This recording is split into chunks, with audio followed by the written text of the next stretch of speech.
Hi friends, good evening. நான் வந்து mutton soup எப்படி ப்ரிப்பேர் பண்ணுறதுன்னு நான் உங்களுக்கு சொல்லித்தரேன். மட்டன் எலும்பு வாங்கணும். மட்டன் எலும்பு வாங்கி அது வந்து பார்த்தீங்கன்னா ஒரு 3 டைம்ஸ் வாஷ் பண்ணிவிட்டு மஞ்சப்பொடி போட்டு வாஷ் பண்ணிவிட்டு அதுக்கப்புறம் இது குக்கரில் போட்டு இதில் வந்து பார்த்திங்கன்னா ஜிஞ்சர் கார்லிக் பேஸ்ட்டு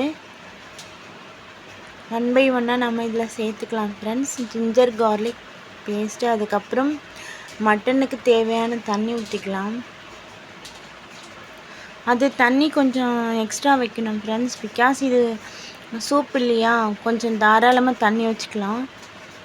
இது வந்து பார்த்திங்கன்னா இது பேஸ்ட் என்னென்னா இது ஜிஞ்சர் கார்லிக், அதுக்கப்புறம் பெப்பர், ஜீரா, அவ்வளோதான். கொஞ்சம் ஒரு ஆனியன், ஒரு டொமேட்டோ, இது கிரைண்ட் பண்ணிவிட்டு இது கூட சேர்த்துக்கலாம். இது ஜிஞ்சர் கார்லிக் பேஸ்ட்டு. அப்புறம் வந்து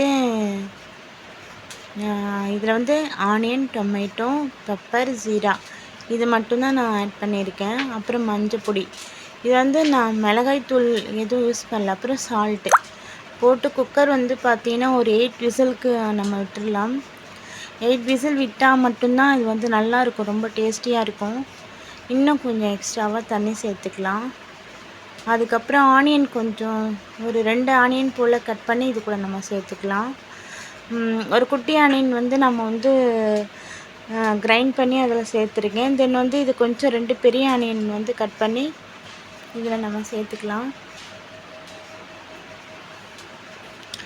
அப்புறம் ஒரு 8 விசிலுக்கு அப்புறம் வந்து நம்ம குக்கரை வந்து பார்த்திங்கன்னா ஓப்பன் பண்ணி பார்க்கும்போது சூப்பரான ஒரு அரோமாவில் சூப்பரான ஒரு மட்டன் சூப் கிடைக்கும் நமக்கு. நம்ம வந்து கொரியண்டர் லீவ்ஸ் வந்து கொஞ்சம் மேலே தூவிட்டு நம்ம சர்வ் பண்ணிக்கலாம். சூப் இறக்கிட்டு நம்ம சூப்லேயும் வேறு சாப்பிட்லாம். அப்படி இல்லைன்னா இது வந்து சூப் மட்டும் வந்து நம்ம எடுத்து குடிச்சிட்டு அதுக்கப்புறம் வந்து இது மட்டன் எலும்புலாம் இருக்குல்லையா, அது தனியாகவும் நம்ம குழம்பு வச்சுக்கலாம்.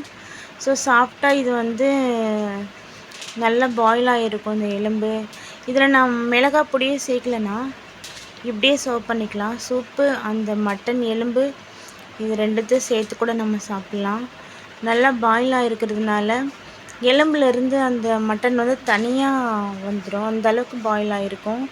சூப்பரான மட்டன் சூப் எப்படி ப்ரிப்பேர் பண்ணுறதுன்னு நான் சொல்லியிருக்கேன். இது என்னோடய ஸ்டைல், என்னோடய மெத்தடில் நான் ப்ரிப்பேர் பண்ணது. பிடிச்சிருந்தால் லைக் பண்ணுங்கள், கமெண்ட் பண்ணுங்கள். சூப்பரான மட்டன் சூப் ரெடி ஆகிருக்கு பாருங்கள், சூப்பராக இருக்குது, செம்மையாக இருக்குது, ஸ்மெல்லும் ரொம்ப நல்லா இருக்குது.